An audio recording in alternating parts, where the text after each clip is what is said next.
particulier pour moi, j'ai pas l'habitude de faire de l'ASMR. C'est pas forcément la première fois que j'en enregistre un, mais c'est la première fois que j'en enregistre un dans des conditions aussi badass, avec des aussi gros moyens. Je suis vraiment ravi d'être là pour faire cette ASMR, car je ne le fais pas pour rien. Cet ASMR il est motivé par un achat et l'unboxing de cet achat. Cet achat n'est ni plus ni moins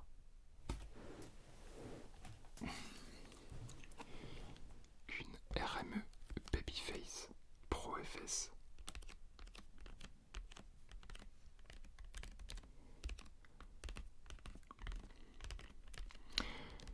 Ça faisait plusieurs mois que j'avais l'achat de cette carte son en tête et j'ai enfin craqué la semaine dernière.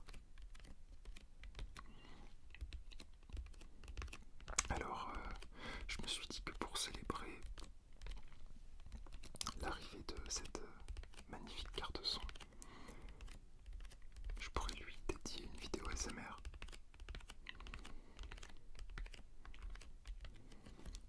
Alors, au cours de cette vidéo, il y aura l'unboxing de cette carte son et il y aura différents triggers. Il y aura du tapping. Je pense que l'exercice de l'unboxing se prête parfaitement au tapping et je pense que la RME ne dira pas non au tapping. Il y aura du whispering, c'est mon triggers favori. Il y aura aussi je sais pas comment on appelle ça, mais du crinkling, je vais déballer quoi, donc il y aura des bruits de papier qui craque.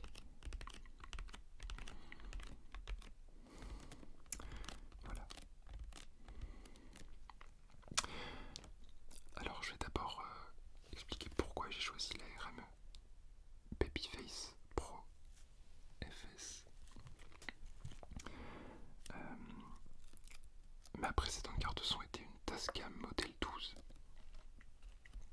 La Tascam Model 12 et avant d'être une carte son, c'est une console de mixage qui inclut plusieurs fonctionnalités, donc qui fait console de mixage avec 12 entrées, qui fait aussi enregistreur, on peut mettre une carte SD dedans et s'enregistrer, et qui fait également carte son. Cette carte son, je l'avais achetée parce que elle avait justement beaucoup d'entrées et j'aimais bien, je me disais que j'avais besoin de quelque chose de polyvalent comme ça, quelque chose que je pouvais emmener à la fois pour un petit concert et que je pouvais avoir chez moi en studio. Mais en fait, il n'y a pas si longtemps, je me suis rendu compte que j'avais besoin de quelque chose de petit, de transportable, pour pouvoir bien mixer ou enregistrer des trucs, des petits trucs. Quand je rentre chez mes parents et que je n'ai pas ma voiture, que je rentre en train, quelque chose de portable. J'ai déjà une petite carte son qui était ma première carte son. C'est la Presonus Audio Box USB 96, il me semble que c'est ça. Et cette carte son, c'est une carte son très sympa, comme première carte son. Moi je préférais cette carte son à une Focusrite, mais c'est une carte son entrée de gamme avec une impédance de sortie pour le casque et peut-être pour l'entrée, pour la sortie principale, je sais pas, qui est vraiment pas dingue. Je pense pas qu'il y ait des convertisseurs vraiment super. Voilà, c'est une carte son entrée de gamme et aujourd'hui d'ailleurs pour le prix à laquelle j'ai acheté à l'époque, on trouve des cartes son bien meilleures à mon avis.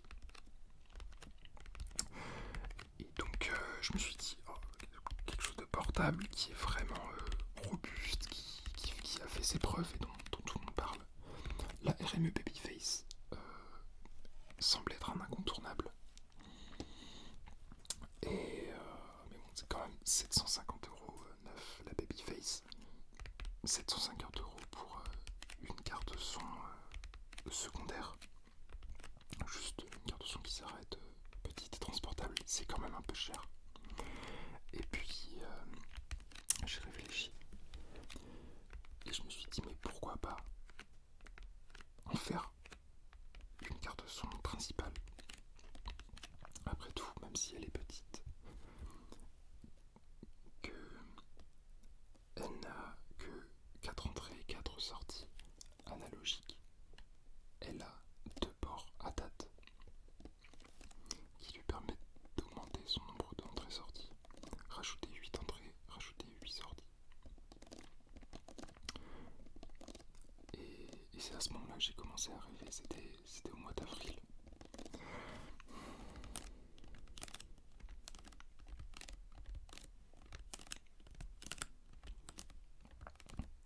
Je me suis dit à ce moment-là que je pourrais me séparer de ma console Tascam, qui, même si elle est une console, une carte son convenable, elle n'a sûrement pas les convertisseurs et les préamplis du niveau de ceux d'une carte son RME.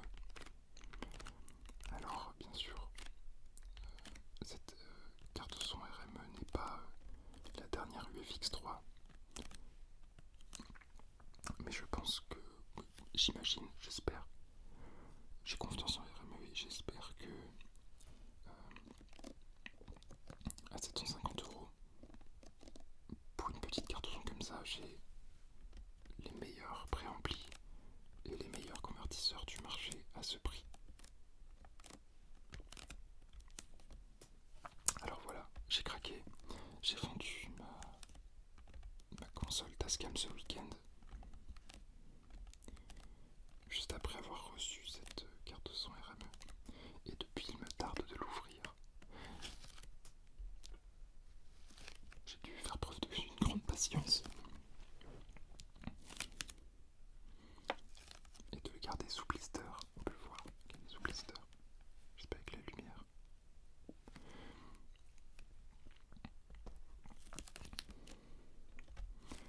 Elle était dans mon salon, elle me regardait. Et je n'avais qu'une hâte, c'était de l'ouvrir lors de cette ASMR. Alors je me suis empressé d'aller faire une réservation auprès de Luc et Charles. Et voilà, je me suis construit ce petit setup. Alors pour votre information, j'enregistre avec 2 paires de micros différents, vous pouvez le voir. La première paire, c'est une paire de AKG C414. Et la deuxième paire, c'est une paire de Neumann KM184. Étant donné que c'était mon premier ASMR dans des conditions aussi... comment dire, dans des conditions aussi qualitatives, dirais-je. Je ne savais pas vraiment faire quel micro me tournait. Je me suis dit que ces 2 paires de micros feraient sûrement très bien l'affaire. D'autant plus qu'on m'a récemment dit, non pas du mal, mais pas vraiment du bien, des U87 qui étaient mis à disposition, en tout cas pour les M1. Il me semble que les U87 que nous avons à disposition à Image et Son en M1 sont peut-être un peu fatigués. Alors voilà, j'ai pris ces 2 paires de micros. Je peux peut-être faire un comparatif et vous faire écouter. Je mettrai au montage, vous faire écouter d'abord sur les C414 et puis sur les KM184 un test AB pour voir quels micros sont les mieux, quelles sont les différences. Je précise que j'enregistre avec une RME UFX. Vous pouvez voir que je deviens un vrai aficionados de RME. Je sais pas si je peux dire que c'est une marque qui m'excite vraiment, étant donné qu'RME, je pense pas qu'RME soit une marque qui est avisée de créer une réelle excitation chez l'utilisateur. En tout cas, une excitation plutôt intérieure, très, très intériorisée, une excitation vraiment profonde et très, très sage. Mais je dis ça parce que RME, ils font vraiment du matériel à la pointe, mais c'est un son très transparent. C'est pas, voilà quoi, c'est pas des préampes qui vont mettre, qui vont apporter plein de chaleur, d'harmonique, etc. Généralement, on utilise RME pour sa fiabilité et aussi pour sa transparence. Alors, je vous fais un petit comparatif. D'abord, le C414 en tapping.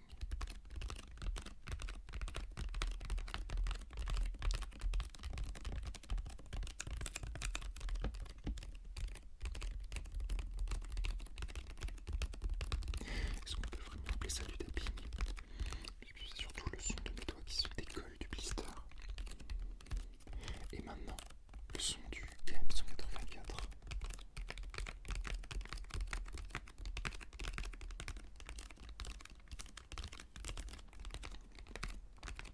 N'hésitez pas à me dire en commentaire lequel de ces deux micros vous préférez. Le Neumann ou le Akash. Je vais essayer de faire du vrai tapping.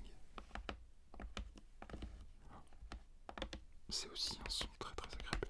Moi j'ai été très surpris là en écoutant. En écoutant pour la première fois tout à l'heure en installant le setup. La qualité du son. C'est vraiment très agréable d'avoir du beau matériel comme ça à disposition et de pouvoir enregistrer une vidéo ASMR d'une telle qualité. Qu'est-ce que c'est jouissif.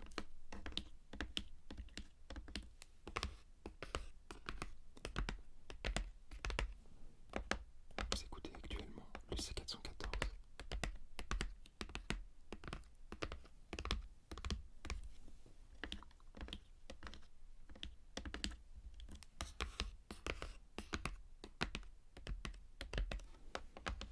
Vous écoutez actuellement le KM184.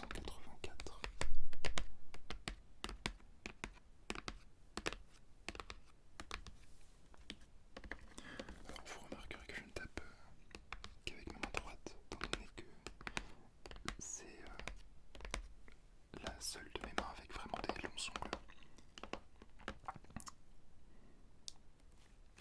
Guitare oblige. Alors je sais pas du coup lequel micro sera vraiment utilisé. Je ferai le choix au montage. Je prendrai celui qui sonne le mieux. Je sais pas pourquoi je place beaucoup d'espoir. Je place plutôt l'espoir dans le C414. J'ai envie de l'aimer ce microphone. Je le connais pas bien. J'ai jamais vraiment. C'est la première fois de ma vie que j'utilise un C414, mais c'est un micro qui m'attire. Et le fait que ce soit une plus grosse membrane joue, bien évidemment.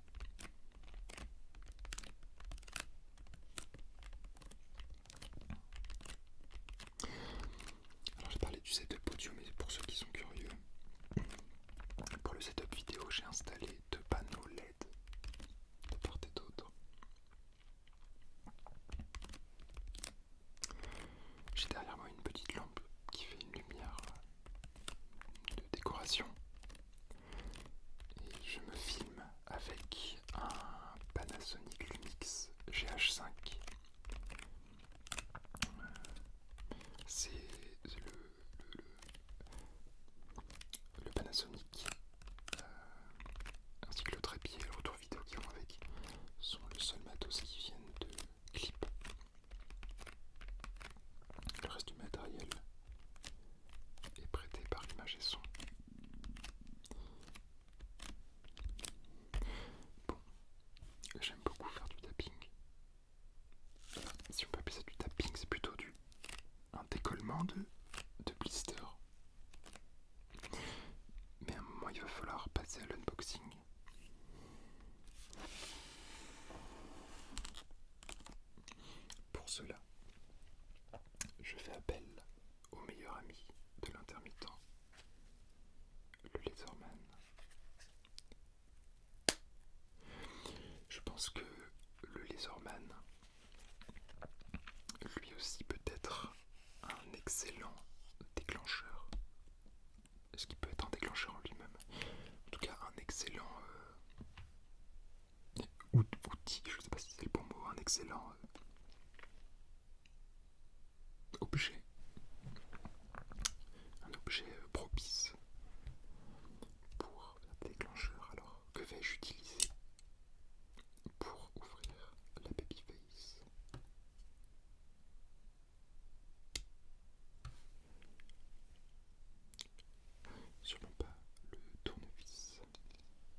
j'aime garder chez moi les cartons qui emballent les objets de valeur que j'achète. Une fois que je veux les revendre après sur le Bon Coin par exemple, ils prennent plus de valeur.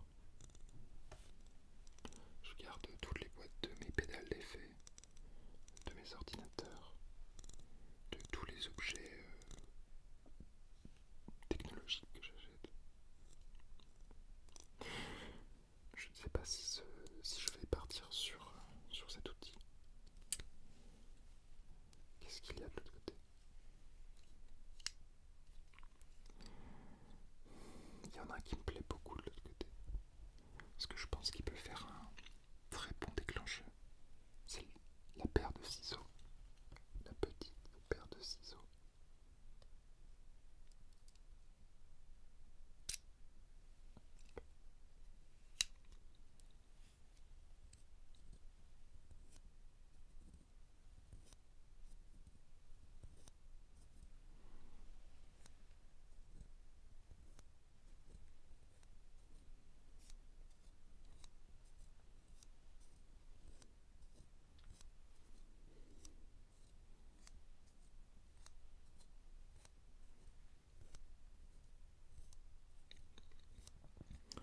Je crois que la paire de ciseaux fera un très bon déclencheur.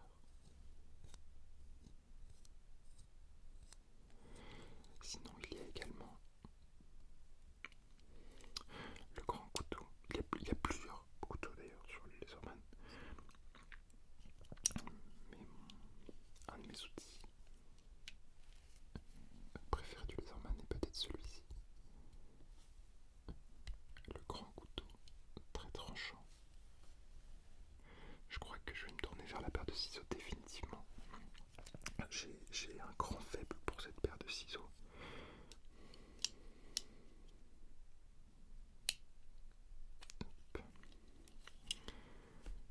C'est très excitant ce qui va se passer dans les prochains instants. Cela fait plusieurs jours que j'en rêve. Je vais découper. Je vais essayer de voir quelle est la meilleure manière de s'y prendre. Je pense que je vais faire une incision juste ici.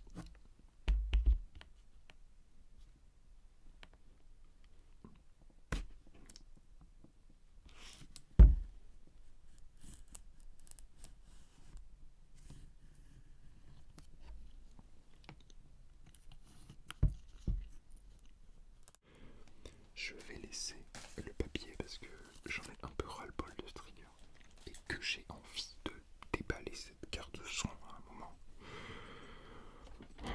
C'est magnifique, c'est magnifique. On en a pour son argent quand même. On en a pour son argent. 750 €, le packaging est magnifique. Il y a des composants électroniques dessus. Je ne sais pas si on voit bien. Ça m'excite beaucoup.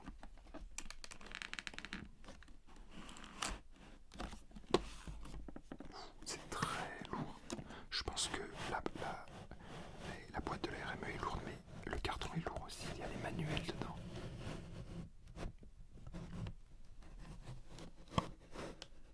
Hop là. Oh, mon Dieu, qu'est-ce que c'est lourd.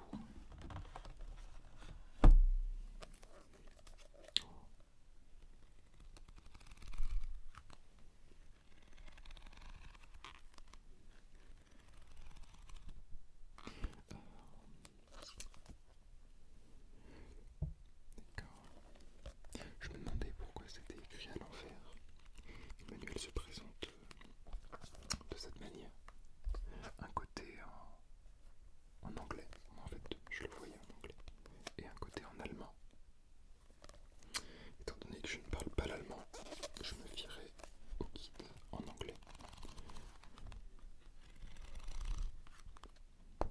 Ça pourrait être une idée de vidéo ASMR. N'hésitez pas à le dire dans les commentaires si vous voulez une vidéo où je lis l'entièreté du manuel en allemand pour les amateurs de la langue de Goethe. On va citer Goethe, je ne sais pas qui cite d'autres. C'est une vidéo qui peut se faire.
fps.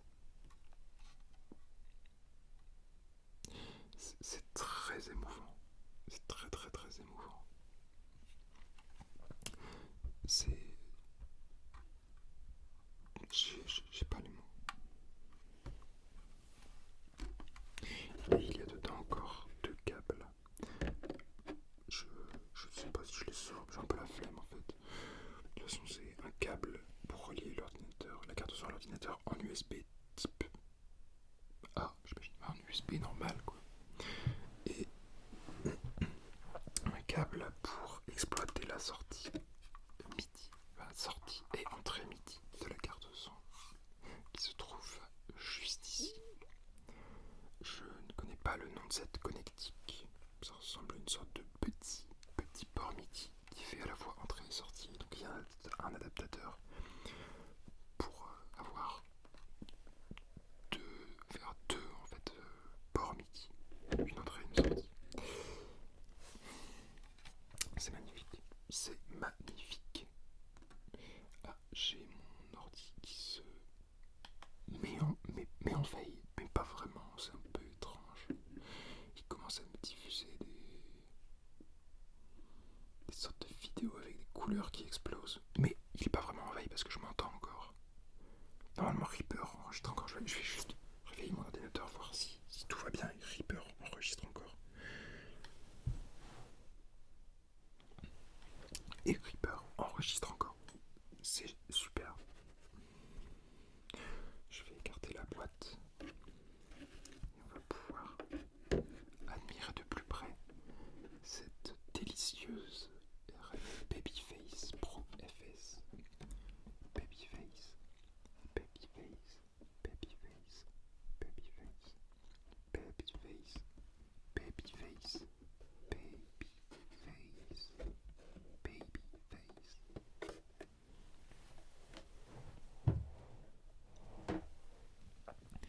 Babyface Pro FS.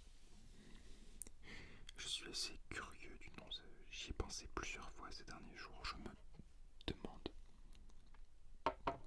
quelle est l'histoire du nom Babyface Pro FS. Baby, j'imagine que c'est parce qu'il s'agit d'une petite RME, c'est une bébé RME. Et Pro, j'imagine que c'est quand ils sont passés à la nouvelle version de la Babyface. Je sais pas si vous avez déjà vu des images de la première Babyface, c'est extrêmement laid. Alors certains me diront la Babyface Pro FS est tout aussi laide que la première version et c'est une abomination. C'est une carte son très moche. Je pensais comme vous avant. Pour moi avant c'était une carte son qui n'était pas belle. C'était une carte son qui n'était pas belle, qui était oui, qui était laide. C'est un peu la carte son qui est choisie en dernier quand on fait les équipes à l'école. Et en fait, j'ai grandi et j'ai appris que la vraie beauté, elle n'est pas à l'extérieur, mais elle est à l'intérieur. Et quand j'ai appris à reconnaître la vraie beauté intérieure de la Babyface, c'est là que son visage s'est réellement dévoilé à moi et que j'ai appris à voir sa réelle beauté extérieure. Elle est magnifique et c'est très pratique. Elle est fine, elle se glisse dans la poche. Bon, c'est peut-être un peu gros et un peu lourd pour une poche. Elle n'a pas de potard. Elle a une sorte de truc qui est un peu nul en vrai, même encore aujourd'hui. Je trouve que c'est enfin moi c'est un peu particulier. La plupart des gens c'est un frein pour eux en fait. Et c'est quelque chose qui leur donne pas envie. Je pense notamment à Elias qui crache beaucoup sur la Babyface. Mais on n'est jamais d'accord avec Elias, on a toujours des avis divergents. Et c'est toujours moi qui ai raison, donc du coup ça se passe bien. Et en fait, le fait qu'elle n'ait pas de potard, et ben ça diminue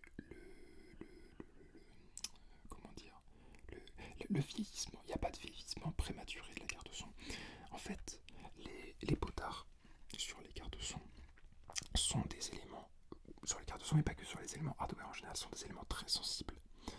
Car en plus d'une rotation qui leur est appliquée, il leur est aussi appliqué des mouvements de tension dans un sens dans l'autre, et qui sont pas faits exprès, mais qui sont là quand on vient tourner le potard.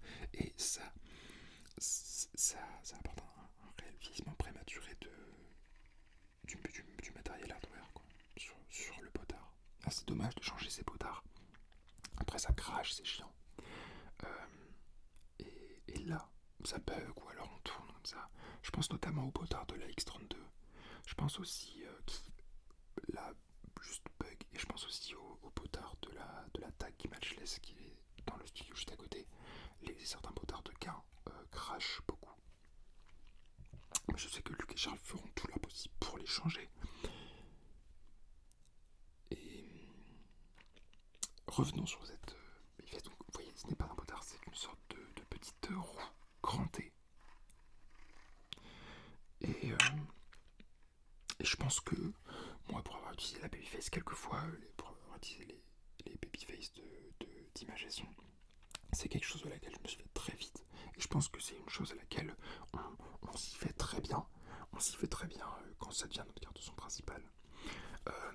S'ajoute à ça, sur la face avant, plusieurs boutons, 6 boutons en tout. 6 boutons. Un bouton in pour les entrées. Un bouton A et B. Je ne sais pas encore à quoi ils servent. Un bouton out pour les sorties.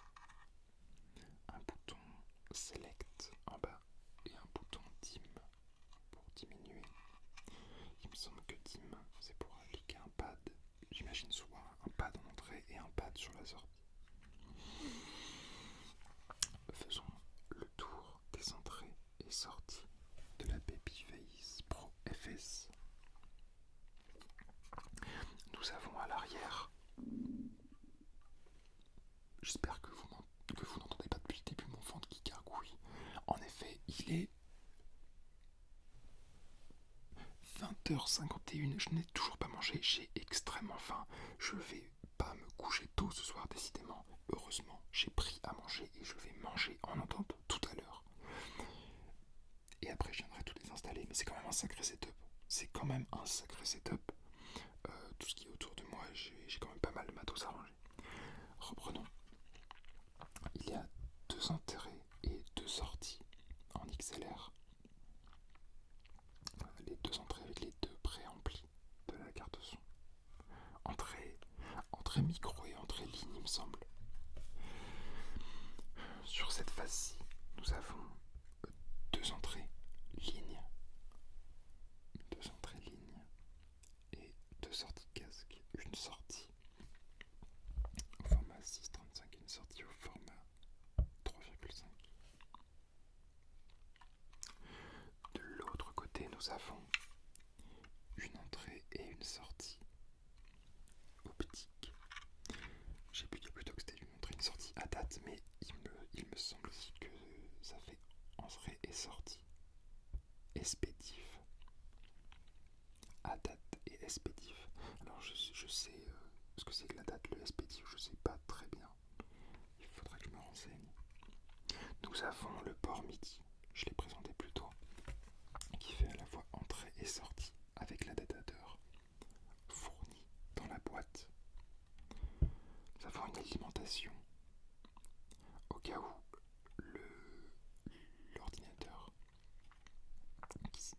l'ordinateur qui est branché à la carte son n'a pas assez de jus pour alimenter la carte son. C'est pas qu'il me semble, mais c'est sûr, c'est certain, l'alimentation n'est pas comprise dans la boîte. Je vais pas vous le cacher, une réelle déception pour 750 €. j'imagine qu'à 150 €, c'est peut-être... Ils ont dû faire des compromis. C'est quand même un prix assez... il me semble assez honorable. Certains diront peut-être, Antonin, tu es un énorme pigeon, tu aurais dû acheter la SSL 4. Enfin, je connais pas très bien, mais la SSL là. Non, c'est de la merde. Oh là là, mon ventre qui gargouille, j'espère que je suis très curieux de savoir si on a entendu là ce qui s'est passé dans mon ventre. Et enfin, le port USB.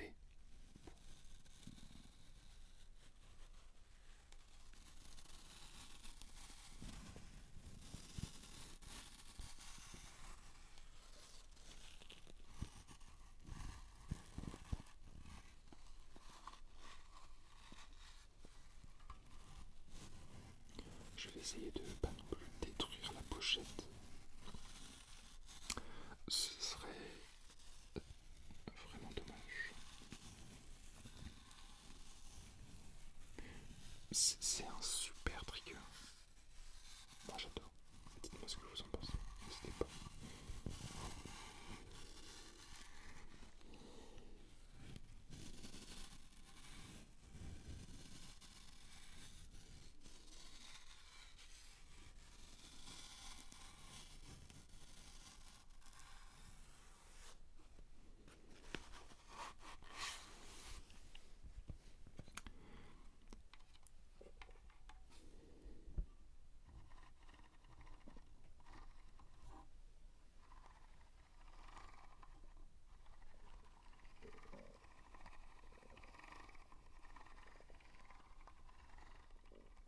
Je vous remercie d'avoir suivi cette vidéo ASMR. Un grand merci à Images et Son de me prêter tout ce matériel pour pouvoir réaliser cette vidéo dans les meilleures conditions. Un grand merci à Luc et Charles d'avoir préparé le matériel aujourd'hui. Et pour toutes les autres fois où j'ai emprunté du matériel. Un très grand merci également à Clip, à tous les membres de Clip, tous les membres du CA et tous les adhérents de me prêter ce matériel vidéo.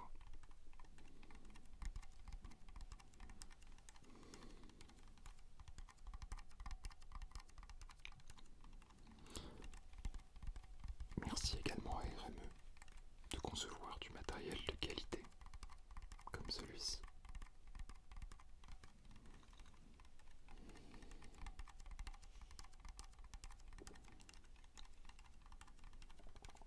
Et enfin, merci à vous de m'avoir écouté jusque-là. Je vous dis à la prochaine fois, s'il y en a une. Qui sait, peut-être y aura-t-il un prochain unboxing de microphone, de matériel hardware. Je ne sais pas.